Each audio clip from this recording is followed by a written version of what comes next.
Last week, we actually went into the physical aspects of anxiety and all of its symptoms. This week, we are addressing the mental side of it. Now, the mental side of it is a little bit more complex. In this video, we're going to be diving deeper into that, as well as ways to cope with anxiety of different types. It's not a cookie cutter type of thing. Everybody's different, but hopefully this will help you get into the mindset of tackling this condition and bettering yourself as well as your day-to-day life.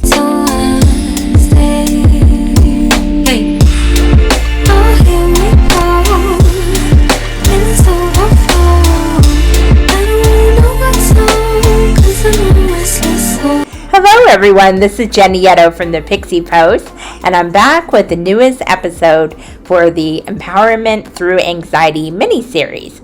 So I do welcome you back to my channel. I hope you stay for a little bit and watch this video. If you do like what you see, please feel free to click like and subscribe. I'd love to have you along for the journey, as we're always having all different types of content through this channel. Today, we're actually going to go over the mental aspects of anxiety. In the last episode, we actually talked about the physical symptoms that we experience when we're going through an episode. It's really interesting because the physical and the mental are often connected. But as we break down the layers of this condition, we get a better understanding as to why our physical symptoms crop up and why our body reacts the way it does. In the mental world, there are a lot of different triggers and there are a lot of different reasons why we get anxious. And it's different for everybody, so it's case by case. There's generalized anxiety disorder, which basically means it's an ongoing anxiety issue for at least 6 months or more. It may not be cropping up every day, but it will be triggered quite often enough where it does tend to affect our day-to-day life in one aspect or another. It can be triggers of stress in general. It could be the fear of not knowing our future. It could be even medical things that we're afraid that we have, which is like hypochondria. It can be in so many ways.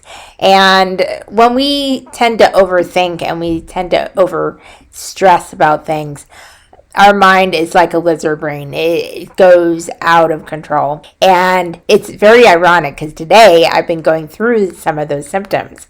For me personally, anxiety crops up usually in ways that I don't expect. I am working through these symptoms, so I'm becoming a little more mindful what the triggers are and why they happen. But today, for some reason, I really don't know what has triggered it. Really, the only thing I can think of is I didn't sleep a lot yesterday, and even though I took a nap earlier this morning, I'm still really tired. So usually when I'm tired, I feel a little more anxious, a little more sensitive, a little more triggered. So I do know part of it's that. So as I said in the first episode, getting the appropriate amount of sleep and getting the quality sleep is super important because it helps reset your mind and it helps you go on about your day in the right way. So it's one of those things I have to actually pull myself back and really understand why I'm feeling this way, and if I don't know why, to start grounding myself. So that's the first thing to do when you're feeling really stressed mentally and you may be overthinking things and worrying about things. Remember this one thing, and even though it's hard to remember sometimes, worrying accomplishes nothing. Even if you're going through a tough time and you know that something maybe not so great is going to happen, worrying about it just makes it worse. Because sometimes we have to realize we don't have control over everything. And unfortunately, the human ego mind wants to have that control at all times, at all costs.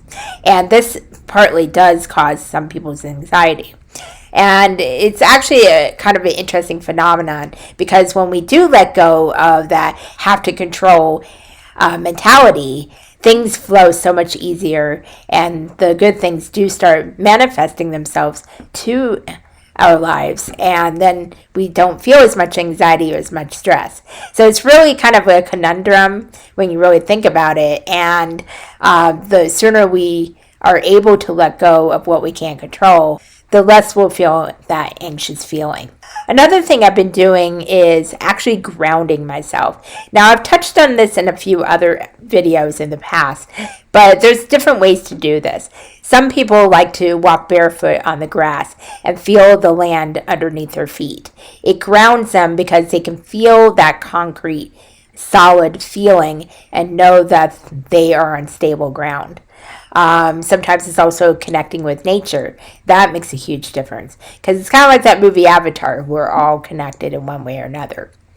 For some, like myself, we'll actually start naming certain things in the room. We'll say, that's a chair, that's a table, this is a computer, that's a garbage can, whatever it is. It sounds funny, but we don't have to do it out loud, obviously. But when we're doing it in our mind and really thinking about what is surrounding us, whatever we can see and touch and feel, that is what helps ground us, because we know we're not in this weird limbo kind of mentality. And that really seems to help me sometimes. When I start feeling that my mind is starting to go spinning out of control, I'll start doing that. Or I'll even just hold on to the table for a minute. And I don't do it for very long. It only takes a few seconds. But it's enough where it'll shift my mindset and kind of calm that anxious voice down. Another thing to do is also to give yourself grace. Even though you may be trying to work through the anxiety, understand it, maybe even dissect it, and really get to the nitty-gritty of it, sometimes we're just going to have some days we feel anxious, and it is okay. It's not going to be any crime if we feel our feelings and we go through a situation. It's one of those things that sometimes if we just stop for a moment, take a breath, and maybe even meditate for a couple minutes, let our thoughts go through, observe our thoughts, acknowledge them, and let them flow through. Detach yourself from your thoughts so that way you can actually see them for what they are. And most of the time when we get into that inside of our mind so much and start overthinking things, it makes things worse than they really are. And unfortunately, your body responds to your mind in that aspect. So when we calm down our mind, at least to a certain point, our body will start to calm down. We'll start to be able to breathe better, and we'll start to be able to go back into our daily lives. There are different types of anxiety that people experience. Some people experience generalized anxiety disorder, just like I do, which is kind of a continuous thing that I go through in life. There's some time periods I don't feel it at all and things are great, and other times I feel it a lot. And sometimes it's just there and I can ignore it and then it kind of goes away. That's kind of normal, especially nowadays for a lot of people, because of 2020 being as crazy as it's been and continuing to be crazy. Unfortunately, it's kind of a normal state to be in. But it's one of those things that when we stop letting it control us and being a slave to anxiety, that's when the real work can begin, and that's when we can start reclaiming our lives. Also, there's social anxiety disorder. And what that means is some people, when they get into social situations with their friends, family, just even being out and about, they get very stressed being around people because for some reason things start triggering them and they feel sensitive to how people react to them. So if they're in a conversation with a friend or a family member and the tone of voice changes, or the person just doesn't react the way they expect, they start feeling like, oh my God, did I say something wrong? Are they reacting that way because of me? Oh, do I seem okay? Am I looking all right? There's a lot of little thoughts that come into place. And it may sound selfish, but it really is one of those subconscious things that especially some introverts will experience, but even extroverts will experience that sometimes. Just because somebody's outgoing and loud and, just the life of the party, it doesn't mean that they don't have anxiety or go through things like that. I'm kind of both. I'm an extrovert and an introvert. I love being around people. I love engaging with people, but I do value my alone time. when I start getting stressed and really busy to the point I start burning out, I have to step back. I need my time alone. I may talk to one or two people, of course. I normally do that. I don't totally detach, but I will talk and engage less and just kind of rest and regroup. And that way it kind of refills my energy tank, and then I can be of service to other people when I come back. So that's super important, and that's really important to know now, especially. We tend to have that work mentality and that go, go, go, go, go. We always got to be productive. We always got to have our A game on, and we got to do better than the last person. And, there's always a weird kind of almost competitive type of thing between people. And even though we may not consciously think of it that way, we are conditioned to feel like we always have to produce. We always have to be immersed in something, whether it's work or hobby or just anything, to be of value. Sometimes it can be overdone. You become a workaholic, and that causes anxiety in itself, because when you want to slow down and when you want to recharge, you feel like you can't. Also, there are other little things you can do. You can meditate. You can actually journal when you get up. Even if you're not like a super duper writer, getting your feelings out, even if you have like a nightmare or some worries on your mind when you wake up, or even right before you go to bed, it's really helpful to write it out. Maybe even if you're not a writer, if you have a voice recorder on your phone, talk it out if you don't have someone to talk with. Just some way of getting it out, getting your thoughts on paper or on recording. That way you can process them a little easier. And I've noticed that when I do write things out, I feel a lot better afterwards. Even if it doesn't solve the problem I'm worried about, it actually helps reduce my anxiety, because I look at these things, and a lot of the time my worries and my anxiety and my stress is really not as bad as it seemed. Also, another thing I've been listening to, which I might put a link below in case it helps anybody. I'll listen to meditation music itself. And I've discovered this really cool channel where they play crystal bowls. And they're very musical, in itself. And they have, the video itself has different types of lighting. Some are for anxiety, some are for sleep. Some are to energize, some are to clear your energy. They are wonderful, and I'll listen to it as I go to sleep sometimes, and I feel so at peace, and I feel just like everything, all that stress just melts away. It's very, very therapeutic and very soothing. So just figuring out little things like that. Some people like white noise or rain sounds, beach sounds, just nature sounds, that kind of thing. And sometimes that can get you out of your head a little bit and let your mind rest. There's so many different tricks and tips, but when we don't take care of our mental health, our physical symptoms will increase and keep going. And the fight against anxiety, or at least trying to work through it, becomes pointless, because it won't help if we don't address the root of the problem. Now, also recognizing your triggers. This is very important to, if you really truly want to sit down and really start working on your anxiety. This may not happen overnight. This is going to be a slow progression, but it will be a continued progression.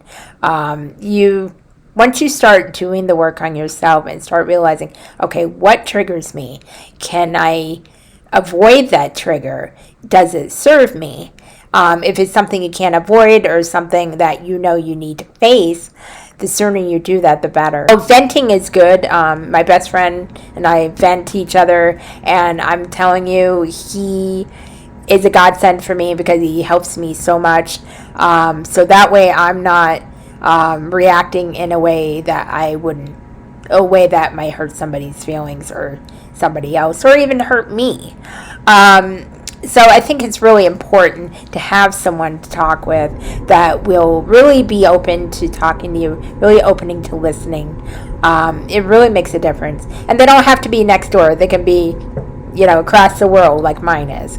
And it really helps you feel understood and know that you're not going crazy. Because I think when we cut ourselves off and we don't talk about our anxiety, then that's when the mental issues really kick in. Sometimes making little tweaks in your routine and your life can make a big difference too. When you start feeling that anxious feeling, just step back and try to, be an observer about it. Go, okay, that's interesting. I'm feeling anxious right now. Why is that? And do it in a way you're not overthinking it, just that you're just trying to see it for what it is. Because really, anxiety has no power over you when you stop giving it power. And I'm not saying that in a harsh way, because goodness knows we all do it. But it's one of those things that after a while, we have to take our own power back and work through these things. Sometimes it can be from past childhood trauma, or it could be from medical situations that you went through, or the loss of your spouse, or it could be so many different things. And once you know what the root of it is, the quicker you can take a course of action and work through it. Now, this can happen over a few weeks, can happen over a period of years, but regardless, when you're taking a step forward, taking control of that anxiety and what it does to you, that's when the empowerment begins. So when we have a little more understanding towards one another, it really makes a difference. It's okay not to know what to say. Sometimes you just being there is enough. So if you do feel alone, if you don't feel like you can talk about your anxiety, if you feel like everybody's going to judge you, talk with the people you know that won't judge you. Just tell them, hey, I'm having a bad day, so do you have a minute? And as a friend of somebody who does go through something like that, just listen to them. Don't try to give advice. Most of the time when somebody needs someone to listen, you don't need advice, unless they ask you for advice. But if they're not asking for it, they just need a place to vent, and they trust you enough to talk to you. And sometimes, I have people who come to me, and protecting my own energy, I have to put a time cap on it. But I do hope that they walk away feeling a little better, feeling less alone. That's a key component to anxiety, not feeling alone. And know that you're not a bad person. You're not a hot mess, though I joke and say that all the time. You're just human. You're dealing with things the best way you know how. But there are tools and resources for you to be able to handle a little more effectively. If it gets to the point you really can't handle alone, some anxiety cases are more serious than others. There are plenty of therapists out there. There's plenty of counseling hotlines that are there to help you. You just got to know when to be able to do that. And you don't even have to be serious anxiety. Sometimes if you just want to go to counseling, do it. I've done it in the past and it's helped, and I've even considered doing it again. It does not make you weak at all asking for help, because when you ask for help, that shows your strength. That shows you recognize that you need help and that you want to better yourself for yourself and take your power back. There are all different types of ways to handle it. But really my main message is to let you know you are not alone. You never will be alone. You have your own self. Plus, you do have at least one person who cares about you out there. So, if anything, I love you. I will always send you love and healing energy. As someone who understands how that feels in my own world, I do understand that it's important to be taken seriously. I hope it's helped you a little bit. I know I kind of rambled on this one. The mental aspect is a little bit tougher to tackle because it's so different for everybody. And it's just knowing when you can handle it yourself and when you need help. So thank you very much for watching. I love you guys so much. Be on the lookout for another video later in the week. Until the next time, to know thyself is to know thy truth. Namaste. There's a war